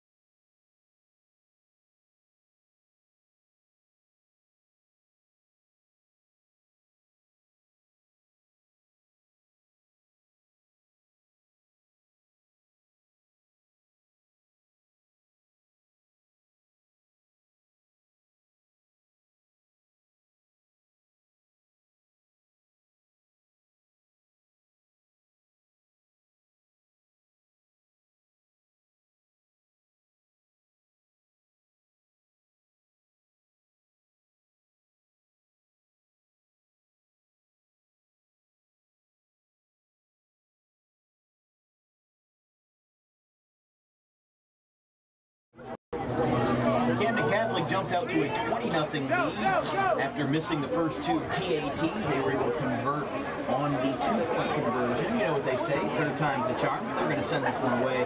Bishop Eustace to receive, just getting started here in the second half. First segment of the third quarter here from the Vilchak Family Field at Camden Catholic. This broadcast is brought to you by Crowley's Printing, your one-stop shop for all your print promotion needs with a 5-star Google rating. Stop in today for anything from business cards to flyers to A-frames to envelopes and anything in between.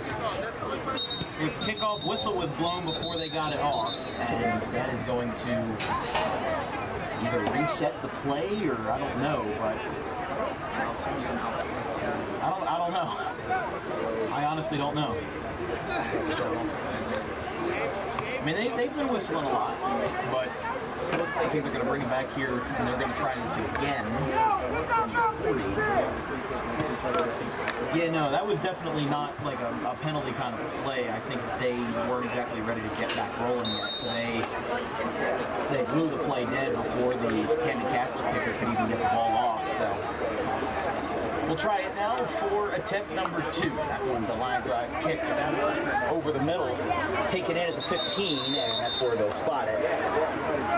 To start the drive for Bishop Eustace, as they'll come back out now with a deeper deficit and deeper into the ball game. They'll have to try to step it up even more than they would have before to get themselves back into contention here tonight. We're here from Camden Catholic in Cherry Hill and Golden Triangle, NJ, with my analyst Brian Tortella and my producer Vincent Vogt. I'm Dan Wilkins.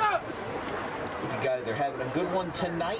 Hey, Paulsboro, Audubon, and Haddon Heights, all Colonial Conference schools, the best conference in New Jersey, everybody. Well, these guys play mostly in the Olympic Conference when it comes to other sports, but obviously the super conferences that exist in, like baseball, soccer, everything like that, or excuse me, the super conferences in football, like the West Jersey League, they play a big role in how these guys operate and who these guys play. So, a lot of different things can change as these guys go along, and simply how short and condensed the football schedule is. It makes things a little bit different to see different people on different fields at different times. It sounds a little bit archaic to say, but that's how we roll. Rolling out to the left side and not getting anywhere with that one. Give the whistle before you can even get down to the ground. It's going to be second and about a country mile long. About 10 minutes on the clock. We're in third. Again, the clock in the bottom right corner of your screen is unofficial. They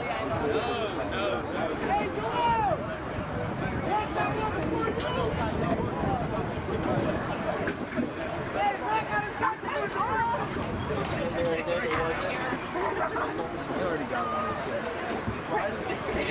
Who? They already got one of the kids in the press box. Did you see that the other day in practice?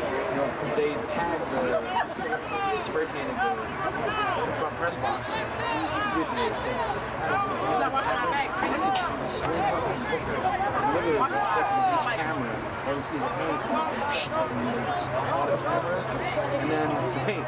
So they tag the box and then leave by crossing the football field and walk past. Here comes a quick pass screen to the right and dropped. He was able to trap the ball. They're going to call it incomplete. Third down. That seemed like a backwards play, really. I mean, they threw the screen out to the right to Simmons, but he dropped the ball and then they tried to trap it like it was a fumble. It was very obviously again, these guys are young, except for Simmons. He's a junior and one of the captains of the squad. But most of these guys on the team are young, and they still have a lot of opportunities left to sort things out. So as these guys progress, we're going to be looking at the teams as they go into the regular season. I mean, we don't have any current scheduled games with either of these clubs right now, but the game that we're doing tomorrow, Gloucester Catholic and Gateway, are going to be two teams that we're going to see at least once in the regular season with a hard hit at the 20. That will get them right back to where they started at the line of scrimmage. And the coaches are fired up, man. They are indeed fired up right now, and they're going to call a quick time here. I believe that, I don't know exactly what was going on there, but yeah, they're going to go on a knee. There's an injured Eustace player. Players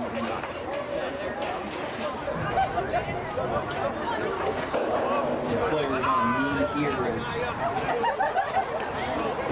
Eustace player is down, trainer turns to him. We'll get back up here to 35. The freshman Terrence Godfrey. And he'll walk off the field under his own power. Walking a little bit gingerly, but hopefully he gets back in the field. In due time. We'll get it back rolling here with 9:32. Ryan, thoughts so far on this drive for Bishop Eustace to get back to almost neutral line of scrimmage for their fourth down after starting well far behind? I don't know why they keep going backwards. They're making a lot of mistakes. And even the screen type play was, that was going backwards anyway. They need to take a couple shots downfield, get some bigger plays. Get a little risky with it. They're going to punt it away. They'll land at the 43. Fair catch is called by the Irish. We'll bring it back to Camden Catholic as a game that has been very successful for them in one of the first games for head coach Wayne Gilliam. You've spoken with him before. You had a quick interview with him on your Twitter page, Court Reports. But, you've talked with him before. You're going to speak with him after the game, not on our broadcast, but for your own journalism. How do you feel, what do you think's going through his mind? I think he's happy. I don't know how you can't be anything but impressed with this squad after you inherited a 1-8 team. You can't sugarcoat it. The only team they beat was Sterling. It was winless in 2020. Yes, and West Stafford beat Sterling 7-6 last year. Yeah. And West Stafford was average.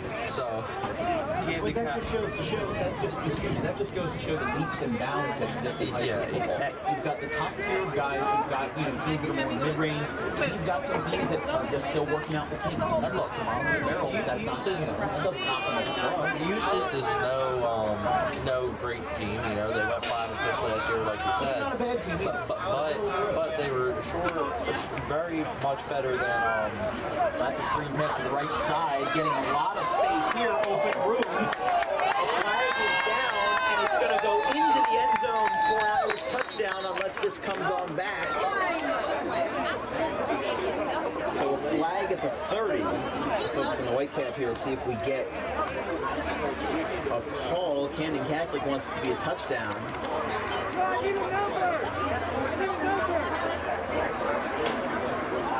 Yeah, is that the third touchdown that has gotten called back? that is the third touchdown tonight, including a pick six. All three for Camden Catholic, right? Yeah, but we've seen that in those drives they've come back to score a second try. Yeah, you know what? I think this one has a little bit more of a contempt factor to it because it seemed like some of the players on the offensive side of the ball for Camden Catholic didn't like the fact that it was called back, as any player will be when their touchdown's denied, but this seemed a little bit more contentious than usual. And here's what I'll say too. If you didn't know their records last year, and this is a person just watching the game, doesn't usually watch high school football. Whoa, he gets taken down as he throws, and an incomplete pass. Going to set up third and mid-range. As I was saying, if you didn't know any better, you wouldn't think that Camden Catholic was one of these teams. Right. Nowhere near. So this is great. This is a great rebound. I think Gilliam's happy, but he also knows there is work that needs to be done. He sees all these penalties, and he is not happy. I see coaches on the sideline jumping right now. He is not happy with. And I don't think they're jumping at the officials. I think they're jumping at their players. Oh yeah, telling them to get back in line. 100%. They have one disagreement with the official earlier, but besides that, it's really just been self-inflicted wounds, and there's no arguing that. Time called here. Timeout. Bishop Eustace, 9:07 here in the third. We'll take a quick break. 20-zip. Camden Catholic.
20-0 Camden Catholic as they lead handily with 9:07 left in the third. Here with Dan Wilkins, Brian Tortella, and Vincent Folks here from Camden Catholic High School. Screen pass to left.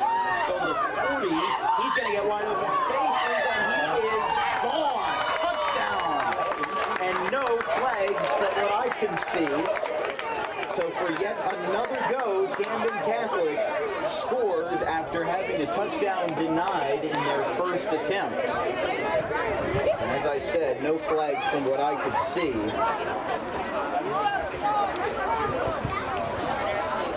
Pure domination, man. And this is a really good sign for Camden Catholic. You know, they open up the season on September 1st versus Haddonfield, and then they play West Deptford. They play not Haddonfield, excuse me. They open it up. One of the first teams they play is Haddonfield, and then they follow that up with West Deptford. They're going to try a PAT here. 0 for 2 on the PATs tonight. They're going to try it again. This time, it's good. 27-0. And that's another thing that's the big difference in the 4 games is the kicker and the extra points and field goals. And we'll see how they handle that situation. Because obviously, it hasn't been the brightest tonight, but see, that's another positive right there. They get the extra point, no problem. Yeah, excuse me. They open the season versus Timber Creek on September 1st. They play West Deptford September 8th, Haddonfield on the 16th, and that's where I got that mixed up. Haddonfield opens their season versus Paulsboro on September 1st, which is where I got that mixed up. I believe they do. I don't think they have. But regardless, though, this is a good prep for Camden Catholic, which, despite their record last year, plays an extremely tough schedule. They have Haddonfield, Timber Creek, Camden, and Pensauken, and Haddon Heights on their schedule, including a tough ball 16 on Thanksgiving. So these guys need to play tough in order to win the tough games. And you know what? I think my prediction of those games, I think they win 3. Somewhere in that, I think they win 3 games. So that would be probably Sterling, Mastery Charter, and maybe they take one off versus West Deptford or Timber Creek. I think they go in the 4 range. I think they win 4 games next year, or excuse me, this year. But 4 games or not, that is a huge turnaround from last year. And I think That's a booming kick that's going to go all the way to the end zone for a touchback. I think Wade and his staff will be very happy with that too. And it's a vast improvement from previous years.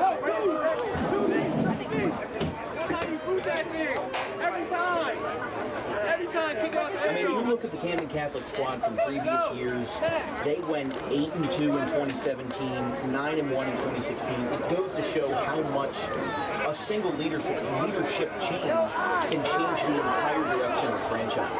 And Bishop Eustace had similar flashes of success about 5-6 years ago as well. So, and Bishop Eustace was also above 500 just a few years ago. Camden Catholic was 7-3 in 2021. They were an incredibly different team than what we are now. With the old guys out and the new guys in, this is a completely different club, so do not let the stats from last year put a blemish on your output of what you see tonight from Camden Catholic.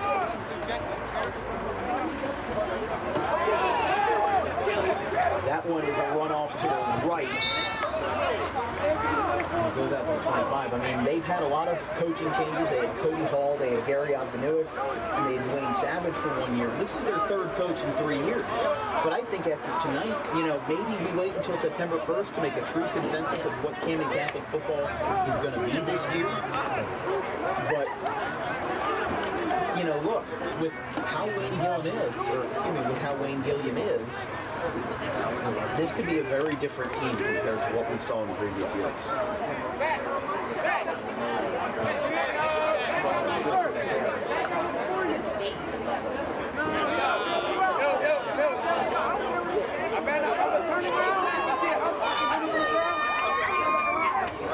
Hand off to Goffney. He's going to stay on his feet, and he gets down at the 30. I mean, this was a roller coaster game for the first half. You know, we saw some sparks fly, some helmets get in each other's faces, and you know, just a lot of raw emotion from a scrimmage, which you don't see every day. But now that these guys are, you know, kind of settled down a little bit, and now that the game is, maybe running away a little bit more than what we thought originally. I think Bishop Eustace still gets a score or two by the end of the night. I think that they'll be able to pull one out. Time is called. Timeout on Camden Catholic. 7:59 in the third. Nope, never mind. Sorry. Misjudged that. I misread the signals. There's a handoff. Goffney is stopped. And he is stopped hard. That's going to bring him to third down here.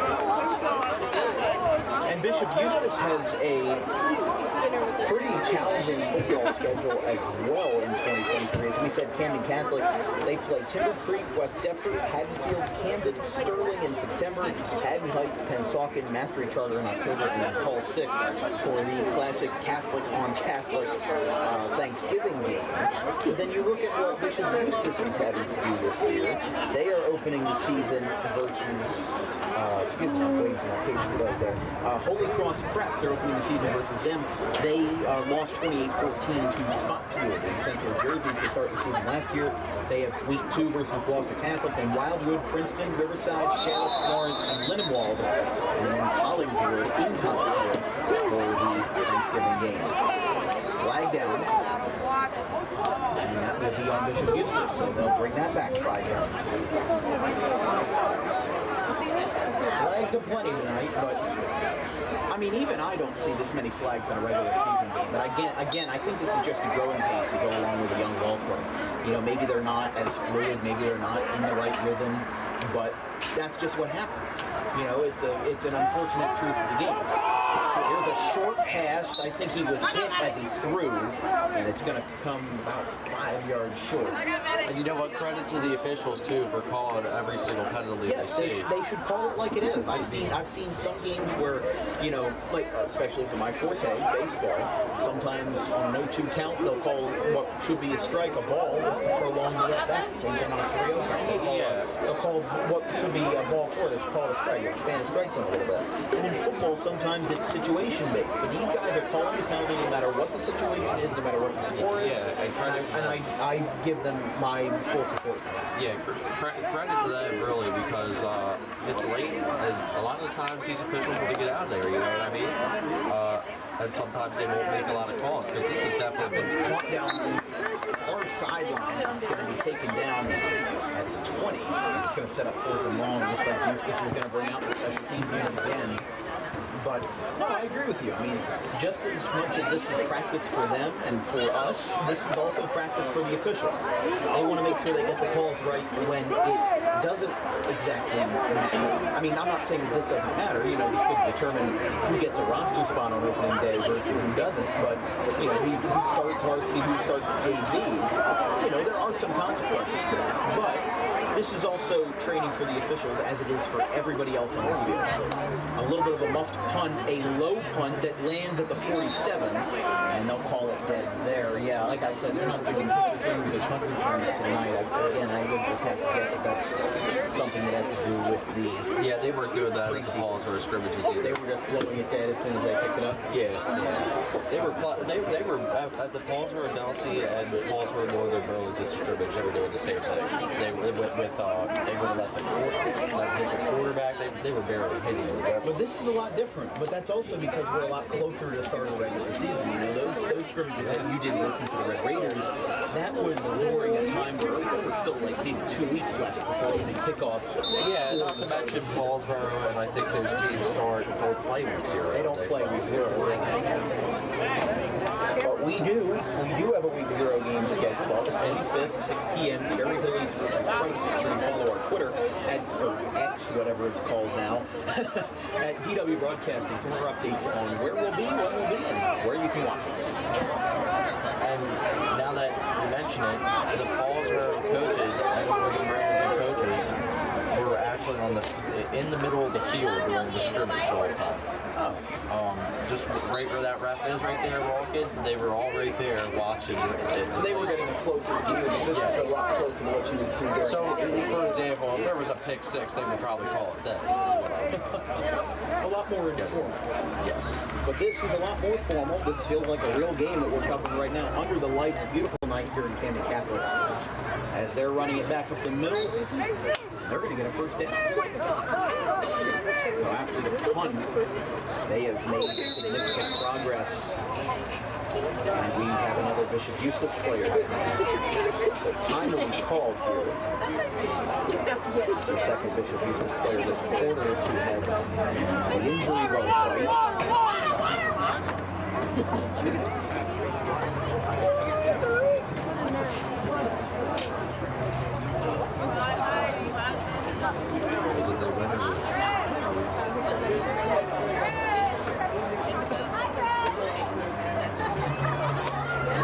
As they intended a player, we're going to take a quick break. We'll be right back.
Here we are, 5:33 left in the third. We've got a good one here. Camden Catholic up 27-0. Bishop Eustace here as a run to the left side, getting wide open spaces. He might be able to score again, but he's taken down at the 10. So another first down. Camden Catholic's really been pouring it on, as I would imagine. Remember, if the team is up by 24 or more at the end of the half, they institute a running clock. But the problem is that they were up 18-0 at the half. Or, no, excuse me, they were up 20. Not even that. 12-0. So the same way every games? Yes, it is. They institute the running clock if it's a really bad, shellacking of the game. But because it was only 12-0 at the half, and now that things have unraveled a little bit, handoff to the left side, and touchdown, Camden Catholic. They do it again. That's 5 on the night as they continue to pour it on here. It's 34 to nothing. Who would have thought this? And I picked Eustace. You picked Eustace. Oh my God! I was kind of up in the air, I wasn't really willing to make a public comment on broadcast about who I thought was going to win, but this has been very different from what I was going into this game. This is not what you expected or anything from the start. I don't even think the road fans are very brutal beatdown. That's the way that Gilliam likes it. And look at this. They're calling the game. So we get to go home early. They scored their 5th touchdown of the night, and they decided that they were out of here. 33-0. Camden Catholic beats Bishop Eustace in the preseason opener here on Dan Wilkins Broadcasting football coverage. I don't know who you're going to call the player of the game tonight. I think everybody on Camden Catholic deserves a round of applause for bringing a 1-8 team to great fruition here in the preseason game. We're going to bring this camera right back into the booth here at Chalik Family Stadium here for one more minute before we sign off tonight. So, camera's a little low there, my apologies.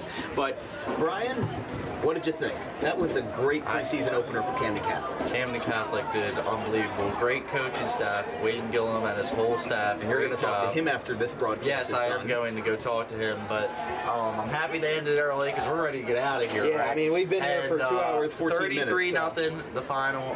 What a dominant performance. I did not expect this. This is not what I expected, No, but this is possibly the start of a new era under Wayne Gilliam for Camden Catholic. They were a team in transition for many years. They went 0-10 in 2018 after going 8-2 in 2017 and 9-1 in 2016. obviously that's a long time ago. That's 5-6 years ago. Yeah. Things have changed. And after going through 3 head coaches in 3 years, I think they've settled on Gilliam. And I think that if they have a successful year this year with a very competitive schedule, as we said, West Deptford, Haddonfield, Haddon Heights, Camden being on there, and Pennsauken as well. Kevin Minnick ranked Pennsauken as a top 15 team in South Jersey. So this is possibly the start of a new era for Camden Catholic. Now for Bishop Eustace, on the other side of the thing, they went 5-6 last year, but they beat some good teams. They also maybe lost to some less formidable teams. But with this 33-0 start, they weren't starting their starters. Jax Marshall wasn't the starting QB who led their team to most of their wins and having a 900 yards in passing last year with a 48% completion rate. So they weren't starting their starting QB. I don't think they should be too far or too hard down on themselves after this loss. But we all know the players definitely will be, even though the coaches knew that. I don't think the coaches expected this to happen though. Even with their second team in, I think they expected to be competitive or with this 1-8 team, or at least score. So I don't think the coaches are happy at all. How can you be happy? But it's early. That's why you lose 33. You know what? If this is the preseason, start not of the new, regular if this was the start of the new era in Camden Catholic with Wayne Gilliam, we were here for it. How about that? Yeah, I mean, Wayne had a great start in his first preseason game, and now we'll see if he can carry that momentum into September 1st versus Timber Creek, as that's where they open their season. Bishop Eustace opens their season also on September 1st, Friday night, versus Holy Cross Prep. So, that's a wrap from everybody here at Dan Wilkins Broadcasting, our social media coordinator, Anthony DePalma, Donna Wilkins, Dan Wilkins right here, Brian Tortel to my right, Vincent Folk to my left. We are going to see you 9 a.m. tomorrow. Set your alarms. We're going to be sleeping in. We're going to be charging all this stuff. We're going to be plugging everything back in because we are going to be on the road tomorrow morning. Gloucester Catholic and Gateway scrimmage 24 hours before the real deal on Friday night. Thank you, everybody. Drive safe and good night.